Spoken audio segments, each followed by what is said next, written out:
Bismillahirrahmanirrahim. Assalamu alaikum students. Welcome to online class of Business Finance.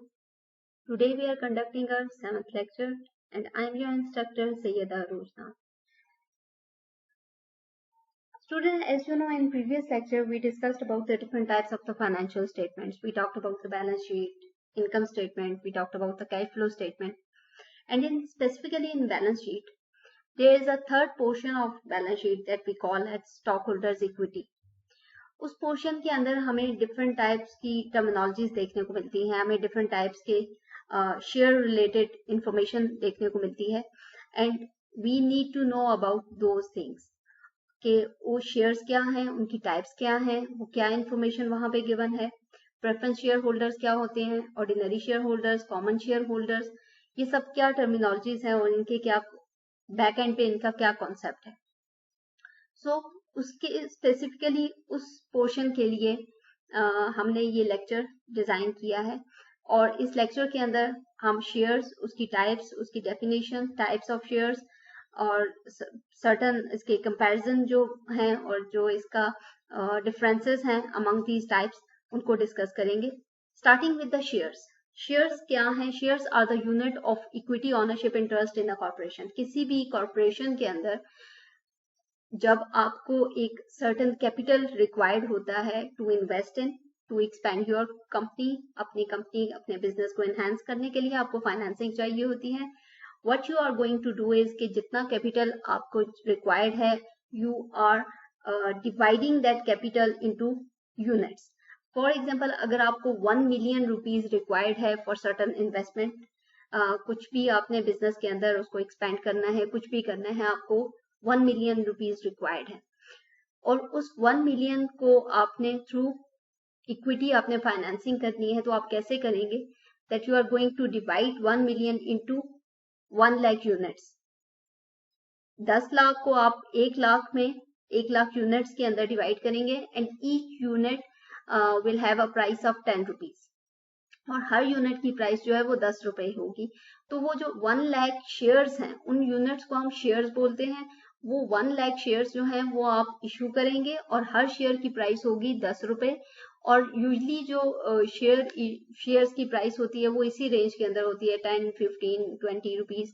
तो हर share की price आप 10 रुपए रखेंगे और 1 लाख शेयर्स आप इशू करेंगे तो आपको वो रिक्वायर्ड फाइनेंसिंग अमाउंट जो है 1 मिलियन की, 10 लाख की, वो मिल जाएगी to finance your to finance any of your investment opportunity, जो भी आपकी जिस पर्पस के लिए भी आपको वो कैपिटल रिक्वायर्ड है.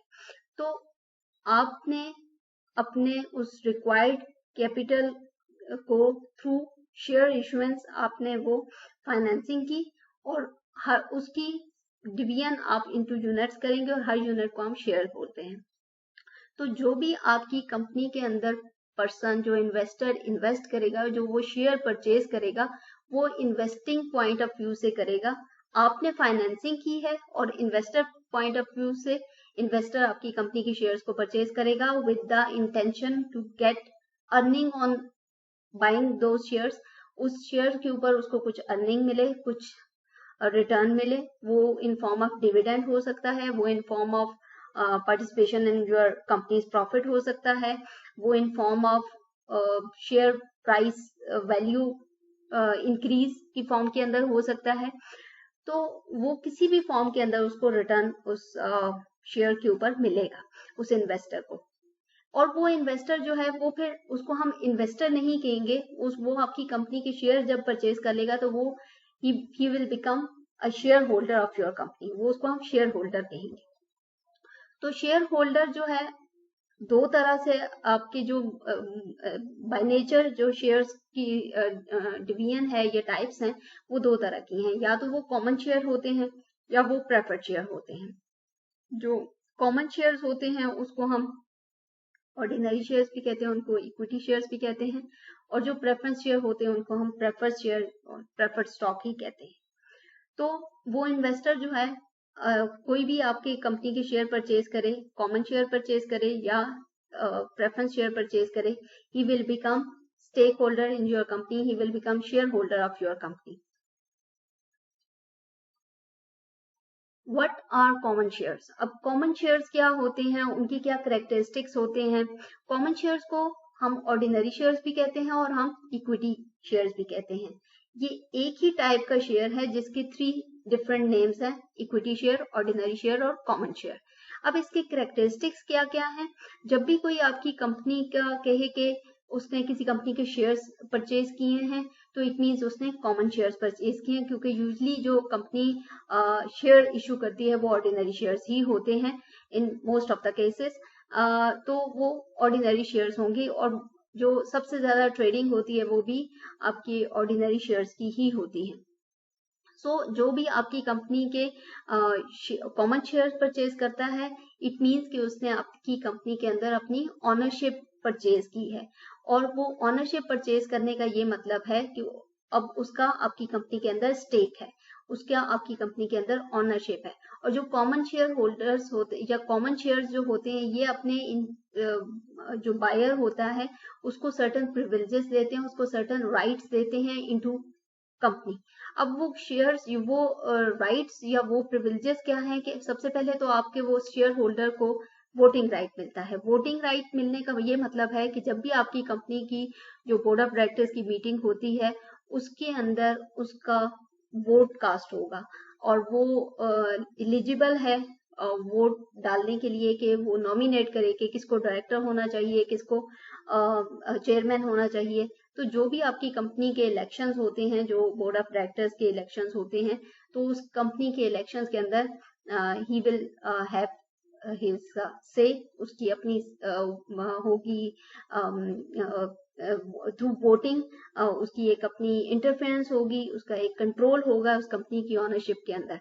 तो उस इंटरफेरेंस को हम प्रिविलेज कह सकते हैं, उसको हम वोटिंग राइट कह सकते हैं, उसको हम सर्टेन राइट हैं जो उसको कंपनी प्रोवाइड करती है बाय बाइंग कॉमन शेयर्स के, जब वो आपकी कंपनी के कॉमन शेयर्स को परचेज करेगा। उसको हम एडिशनली वो इन्वेस्टर जो है, वो कॉमन शेयर होल्डर जो है, वो आपकी कंपनी के डिविडेंड भी ऑब्वियसली उसको, जब भी आपकी कंपनी प्रॉफिट होगा, फिर आपकी कंपनी डिविडेंड डिक्लेयर करेगी तो उसको डिविडेंड भी मिलेगा, बट वो फिक्स अमाउंट ऑफ डिविडेंड नहीं होता, वो वेरिएबल डिविडेंड होता है। वो डिपेंड करता है आपके प्रॉफिट अर्निंग के ऊपर कि जितना ज्यादा आपका प्रॉफिट होगा उतना उसको डिविडेंड मिलेगा, तो जितना नॉमिनल प्रॉफिट होगा उस हिसाब से नॉमिनल डिविडेंड होगा उसका, बट वो डिविडेंड की पे डिपेंड करता है। और डिविडेंड भी फिक्स नेचर की नहीं है, वो वेरिएबल नेचर का है। हो सकता है कभी डिविडेंड दिया जाए, कभी डिविडेंड ना दिया जाए, तो वेरिएबल फॉर्म ऑफ डिविडेंड जो है वो मिलता है कॉमन शेयर होल्डर्स को। और जबकि इसके अगेंस्ट जो दूसरे टाइप ऑफ शेयर होल्डर्स हैं, उनको फिक्स नेचर ऑफ डिविडेंड मिलता है, जिसको अभी हम देखते हैं प्रेफरेंस शेयर होल्डर्स। ये जो सेकेंड टाइप ऑफ शेयर्स हैं, ये है प्रेफर्ड शेयर्स या प्रेफरेंस शेयर्स भी इनको बोलते हैं। और इस टाइप के अंदर आपको सर्टेन प्रेफरेंशियल राइट्स मिलते हैं, आपको ऑनरशिप राइट नहीं मिलते, आपको प्रेफरेंस राइट मिलते हैं। जैसे कि इसके नाम से ही आइडिया हो रहा है कि इस टाइप ऑफ शेयर्स के अंदर आपको प्रेफरेंस दी जाएगी। अगर आपने किसी कंपनी के प्रेफरेंस शेयर होल्डर है या आपने प्रेफर्ड शेयर्स परचेज किए हैं, तो आपको प्रेफरेंस दी जाएगी इन सर्टेन थिंग्स। अब वो क्या क्या चीजें हैं? सबसे पहले आपको प्रेफरेंस दी जाएगी आपके, जब भी कंपनी डिविडेंड अनाउंस करेगी, आपको फिक्स अमाउंट ऑफ डिविडेंड मिलेगा with a fix interval of time, with a constant interval of time. Like हर जितना भी सेट टाइम पीरियड है, उसके बाद आपको बाय एनुअल है, एनुअली आपको डिविडेंड डिक्लेयर हुआ है, ये जिस तरह भी कंपनी कांस्टेंट इंटरवल के ऊपर, टाइम पीरियड के ऊपर आपको डिविडेंड देगी। सेकेंड प्रेफरेंस ये है इन केस ऑफ लिक्विडेशन। अगर कंपनी जब कल को वाइंड अप हो जाती है, लिक्विडेट हो जाती है, लिक्विडेट मींस कंपनी का वाइंड अप होना, तो कंपनी अगर लिक्विडेट हो जाती है तो सबसे पहले आफ्टर डेट होल्डर्स के बाद प्रेफरेंस शेयर होल्डर्स को प्रियोरिटी दी जाती है, उनको रीपे किया जाता है, उनको उनकी अमाउंट वापस की जाती है, और उनका as compare to other type of shareholders उनको जो है वो डोमिनेंस दी जाती है, और वो डेट के बाद इक्विटी के अंदर जब भी रीपेमेंट होगी तो सबसे पहले प्रेफरेंस शेयर होल्डर्स को होगी। तो ये सर्टेन प्रिविलेजेस जो हैं, ये प्रेफरेंस शेयर होल्डर्स को दिए जाते हैं। अब प्रेफरेंस शेयर होल्डर्स के अंदर भी, प्रेफरेंस शेयर्स के अंदर भी हम डिफरेंट फर्दर टाइप्स हैं जिनको हम डिस्कस करते हैं, क्योंकि आगे चल के हम जब डिटेल में चीजें देखेंगे तो ये टर्मिनोलॉजीज हमें देखने को मिलेंगी।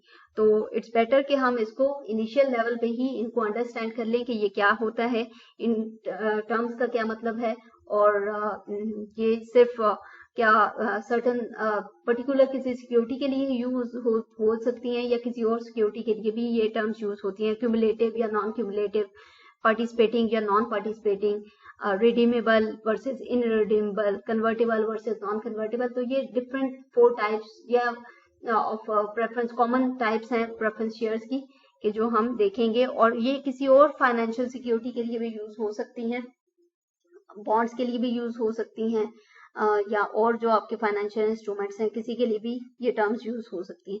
तो convertible and non convertible preference shares क्या होते हैं, सबसे पहले हम इसको देखते हैं। As the name suggest, convertible, कि ये कन्वर्ट हो सकता है। कन्वर्टेबल मीन्स के प्रेफरेंस शेयर है तो वो अपनी नेचर से में प्रेफरेंस शेयर की नेचर से कन्वर्ट होकर किसी और नेचर ऑफ शेयर में कन्वर्ट हो सकता है। सो meaning that the convertible preference share possess an option or the right whereby they can be converted into ordinary shares.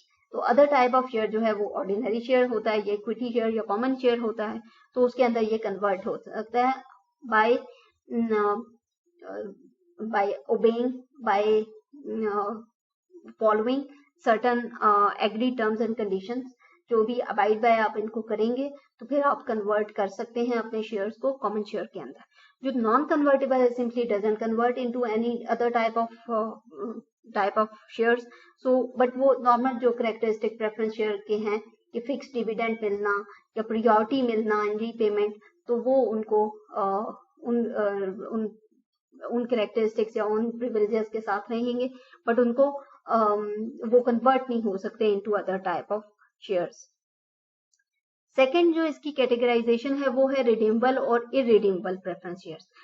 अब जो रिडीमेबल प्रेफरेंस शेयर्स हैं इनको हम कॉमनली जो कंसिडर करते हैं कि ये इनका एक सर्टन मेच्योरिटी पीरियड होता है, कि ये उस टाइम पीरियड के ऊपर ये मेच्योर होते हैं, वो 1 साल हो, 5 साल हो, 10 साल हो, कोई भी set time period in future जो है उस पे ये मेच्योर इन्होंने होना होता है, तो इसको भी call it redeemable preference share holders. तो इसके ऊपर जब आपका एक मेच्योरिटी पीरियड आ जाएगा आपके शेयर का, तो उसके ऊपर फिर कंपनी आपसे बायबैक कर लेगी शेयर, और जो आपको फिक्स डिविडेंड वो पे कर रही थी, it would cease to exist, वो फिर उसके बाद आपको फर्दर पे नहीं करेगी। तो इट मीन्स के जब भी कोई सिक्योरिटी, ये not only just in preference share, आपकी कोई भी सिक्योरिटी जिसके साथ रिडीमेबल का वर्ड यूज हुआ हो, इट मीन्स के वो उसकी एक सर्टन मेच्योरिटी डेट है जिसके ऊपर उसने मेच्योर होना है, वो चाहे 5 साल हो, 10 साल हो, 15 साल हो, 20 साल हो, बट इवेंचुअली उसने मेच्योर होना है। जो इरिडीमेबल प्रेफरेंस शेयर है, ऑब्वियसली इसका मतलब है कि वो इसके ऑपोजिट है, और उस केस के अंदर जो है वो आपकी कोई सेट मेच्योरिटी डेट नहीं होती।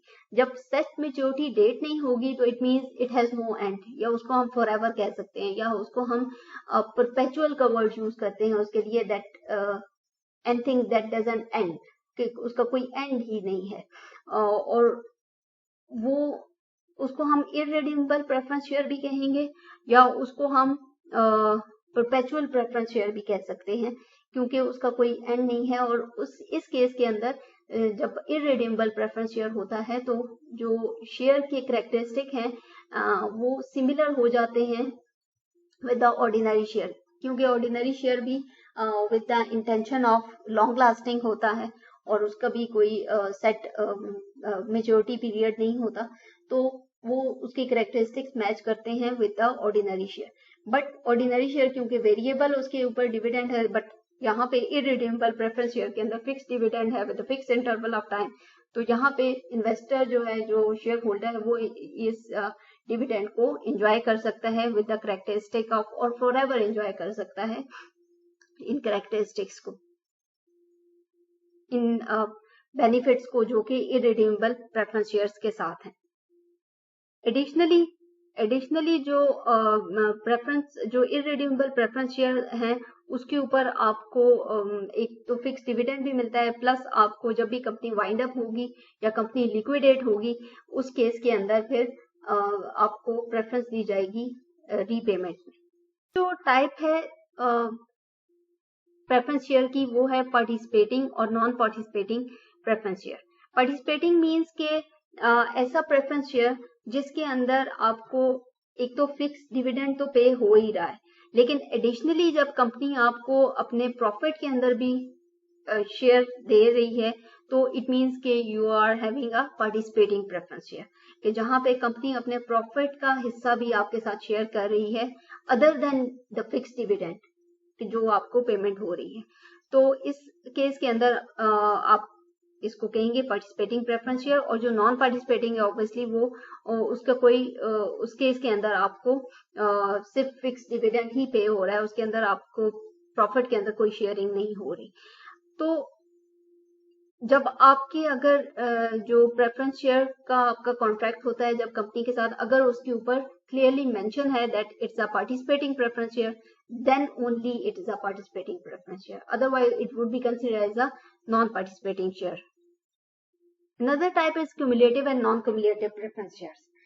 If the shares are cumulative, it means that कि अगर किसी एक सर्टेन पीरियड के अंदर आपका डिविडेंड मिस हो गया, यूजली तो मिस होता नहीं है, लेकिन अगर इन केस आपका किसी एक साल के अंदर मिस हो गया, सेकेंड ईयर में फिक्स डिविडेंड मिस हो गया एंड थर्ड ईयर के अंदर आपको उसकी क्यूमुलेशन मिलेगी, जैसा कि as you all have a cumulative CGPA, that is a cumulation of your all the semesters GPA. इसी तरह अगर आपको एक साल में नहीं पे हुआ, सेकेंड ईयर में नहीं पे हुआ, थर्ड ईयर में आपको पहले 2 सालों का भी क्यूमुलेशन और डिविडेंड जो है वो मिल जाएगा, then we call it is a cumulative preference share. और अगर आपको नॉन क्यूमुलेटिव प्रेफरेंस शेयर की कैटेगरी देखें तो उस केस के अंदर अगर आप अपने फर्स्ट ईयर के अंदर फर्स्ट टाइम फ्रेम के अंदर अगर आपको डिविडेंड पे नहीं होता और within the given specific time period you are not claiming your dividend, then you are not eligible to claim it in the next period. अगर आपका उस फर्स्ट ईयर में क्लेम नहीं हुआ, आपने क्लेम नहीं किया, तो नेक्स्ट ईयर में आप एलिजिबल नहीं है कि उसको क्लेम करें। सो उसका एक सर्टन फिक्स टाइम फ्रेम है जिसके अंदर आपको क्लेम करना है उसको, तो वो नॉन क्यूमुलेटिव होगा। और अगर आपके जो कॉन्ट्रैक्ट है उसके ऊपर it's a clearly mentioned that it's a cumulative preference share, then only it's a cumulative preference share, otherwise it would be considered as a non-cumulative preference share. यहाँ पे इस चार्ट के अंदर आपको समरी मिलेगी different types of preference shares की, convertible, non convertible, redeemable, irredeemable, participating, non participating and cumulative, non cumulative की। Further हम देख लेते हैं डिफरेंसेस कॉमन शेयर के और प्रेफरेंस शेयर के कौन से की फीचर्स के ऊपर इनके डिफरेंसेस हैं। First one is company ownership. Obviously जब भी आप किसी भी कंपनी का कोई भी शेयर परचेज करते हैं, whether it's a common share और it's a preferred share, you are having a stake in that company. So उस पर्सपेक्टिव से आपके कंपनी के अंदर एक स्टेक है, आपकी एफिलिएशन डेवलप हो जाती है उस कंपनी के साथ, और obviously it's an ownership in the company. तो आपको ओनरशिप उस कंपनी की with the perspective of that you have a stake in that company by purchasing stock of that company, so आपको एक stake मिल जाता है उस कंपनी का, then उस हिसाब से आपकी कंपनी के अंदर ओनरशिप है। But the second point, but आपका जो वोटिंग राइट है या ओनरशिप राइट है वो उस कंपनी के अंदर in case of preference shares नहीं होता, but yes you are affiliating with the company by purchasing its stock. Second point is voting right. Even though both the common share or preferred shareholders they have own their part in the company, but जो voting right है वो सिर्फ common shareholders के पास ही है। जब भी company के board of directors की मीटिंग होगी, जब भी कंपनी के इलेक्शन होंगे, only the common shareholders can vote, और जो preference shareholders हैं उनके पास voting right नहीं होता। The third point is dividend. Dividend common share holders को भी दिया जाता है, प्रेफरेंस शेयर होल्डर्स को भी दिया जाता है, बट कॉमन शेयर होल्डर्स का डिविडेंड वेरिएबल है, वो फिक्स नहीं है। वो फिक्स इंटरवल पे भी नहीं है, वो कांस्टेंट इंटरवल पे भी नहीं है, बट जो प्रेफरेंस शेयर होल्डर्स का डिविडेंड है वो फिक्स डिविडेंड है और वो फिक्स टाइम इंटरवल के ऊपर उनको दिया जाता है। And additionally claim to earnings, जब भी कंपनी की अर्निंग्स होती हैं, कंपनी को प्रॉफिट होगा, तो जो इन्वेस्टर्स हैं उनको जब भी पे किया जाएगा तो उसमें प्रेफरेंस शेयर होल्डर्स को हमेशा प्रेफरेंस दी जाती है आफ्टर बॉन्ड होल्डर, और जो कॉमन शेयर होल्डर्स हैं उनको सबसे एंड पे रखा जाता है इन जब क्लेम देने की पर्सपेक्टिव से देखा जाए तो उनको सबसे एंड पे होते हैं और प्रेफरेंस दी जाती है प्रेफरेंस शेयर होल्डर्स को। इन केस अगर कंपनी जो है वो बैंकरप्ट हो जाती है, लिक्विडेट हो जाती है, उस केस के अंदर भी प्रेफरेंस दी जाती है प्रेफरेंस शेयर होल्डर को रीपेमेंट में, और कॉमन शेयर होल्डर्स को एट लास्ट रखा जाता है। जो फिफ्थ पॉइंट है जिसके ऊपर इनका कंपैरिजन हम करते हैं वो है कन्वर्जन। प्रेफरेंस शेयर को at any point in time जब भी आप इसको कन्वर्ट कर सकते हैं to common share holder, common shares, और जो आपका कॉमन शेयर्स हैं उसको you can not convert it into preference shares. Then returns. Ultimately, both the common and the preferred shares are paid out of company earnings. Dependent है company की earnings पे, उसके profits पे। तो returns of the common shares are most commonly based on the increase or decrease on the share price. कि अब जब जो common stock holders होते हैं उनका interest होता है कि उनकी share की price जो है वो बढ़े और उससे उनकी वेल्थ मैक्सिमाइजेशन होती है, रादर देन कि उनको डिविडेंड कितना मिलता है। वो उनका डिविडेंड के अंदर इतना इंटरेस्ट नहीं होता जितना शेयर प्राइस के अंदर होता है। और जो प्रेफरेंस शेयर होल्डर्स होते हैं उनका इंटरेस्ट होता है फिक्स डिविडेंड के ऊपर, और उनको फिक्स इंटरवल के ऊपर, फिक्स टाइम पीरियड के ऊपर उनका डिविडेंड उनको डिक्लेयर किया जाए। तो इनका बेसिकली ये इंटरेस्ट होते हैं, इसीलिए ये कुछ इन्वेस्टर्स जो हैं वो प्रेफर करते हैं प्रेफरेंस शेयर होल्डर्स को और प्रेफरेंस शेयर्स को, और जो इन्वेस्टर्स ओनरशिप कंपनी के ओनरशिप के अंदर इंटरेस्टेड होते हैं वो प्रेफर करते हैं कॉमन शेयर्स को। इन्हीं डिफरेंसेस को इस टेबल के अंदर हम समराइज कर लेते हैं कि कंपनी ओनरशिप होती है कॉमन शेयर्स के अंदर भी और प्रेफरेंस शेयर के अंदर भी। वोटिंग राइट जो है वो सिर्फ कॉमन शेयर के अंदर होता है, प्रेफरेंस शेयर्स में नहीं होता। डिविडेंड जो है वो वेरिएबल होता है कॉमन शेयर्स में और प्रेफरेंस शेयर्स में फिक्स होता है। And order to claim earnings secondary होता है कॉमन शेयर्स में और फर्स्ट होता है प्रेफरेंस शेयर्स में। Returns based on, obviously returns कोई भी आपकी कंपनी के जो होंगे वो आपकी अर्निंग्स, आपके प्रॉफिट के ऊपर बेस्ड करते हैं। Return in form of dividend या return in form of share price या return in form of profit participation, वो डिपेंडेंट है कंपनी के प्रॉफिट और उसकी अर्निंग्स के ऊपर। फाइनली प्रेफर्ड स्टॉक और कॉमन स्टॉक का हम एडवांटेजेस और डिसएडवांटेजेस देख लेते हैं। Advantages of the preferred stock is that आपको हर जगह पे प्रेफरेंस मिलेगी, लिक्विडेशन के अंदर भी प्रेफरेंस मिलेगी, आपको डिविडेंड के अंदर भी प्रेफरेंस मिलेगी, आपको फिक्स डिविडेंड मिलेगा और आपको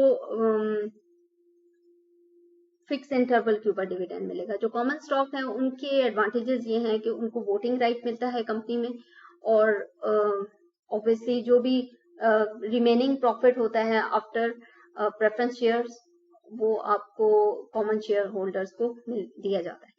डिसएडवांटेज है प्रेफर्ड स्टॉक का that it is subordinate to the debt in liquidation. जब भी कंपनी की लिक्विडेशन होती है तो सबसे पहले डेट पे किया जाता है, उसके बाद फिर आपके preference share holder and then common share holder. और जो स्टेटेड अमाउंट या फिक्स अमाउंट ऑफ डिविडेंड है समटाइम वो स्किप भी हो सकता है, डिपेंड करता है कंपनी की उस टाइम क्या कंडीशन है और कंपनी ने क्यों डिविडेंड पे नहीं किया या जो भी रीजंस उसके हो सकते हैं। और इसमें आपको डिसएडवांटेज है, आपको वोटिंग राइट नहीं होता प्रेफर्ड शेयर होल्डर्स की केस पे के अंदर। और जब कॉमन शेयर्स के अंदर आपको you are last in liquidation, जब भी कंपनी की लिक्विडेशन होगी तो सबसे एंड पे आपको पे बैक किया जाएगा और इसकी कोई रिटर्न्स के ऊपर गारंटी नहीं है। डेट और इक्विटी की क्या नेचर है इन दोनों में, तो प्रेफर्ड स्टॉक के बहुत से कैरेक्टरिस्टिक्स ऐसे हैं जो कि बॉन्ड से मिलते हैं या डेट इंस्ट्रूमेंट से मिलते हैं, जैसे फिक्स रेट ऑफ इंटरेस्ट मिलता है डिविडेंड की फॉर्म में या फिक्स इंटरवल के ऊपर आपको डिविडेंड पे किया जाता है, वो more similar to the debt instruments. तो उसको हम कंपोनेंट्स को कंसिडर कर सकते हैं एज अ डेट और equity, but usually we consider it और we classify it in the equity. Common stock तो obviously it's a pure form of equity, तो इसको तो आप डेट साइड पे कंसिडर ही नहीं कर सकते, क्योंकि आपका जो डिविडेंड है वो भी वेरिएबल है, वो भी गारंटीड भी नहीं है, रिटर्न्स भी गारंटीड नहीं है, तो it's a pure form of equity. Regarding this lecture, any question and queries are most welcome. Thanks for joining. Allah Hafiz.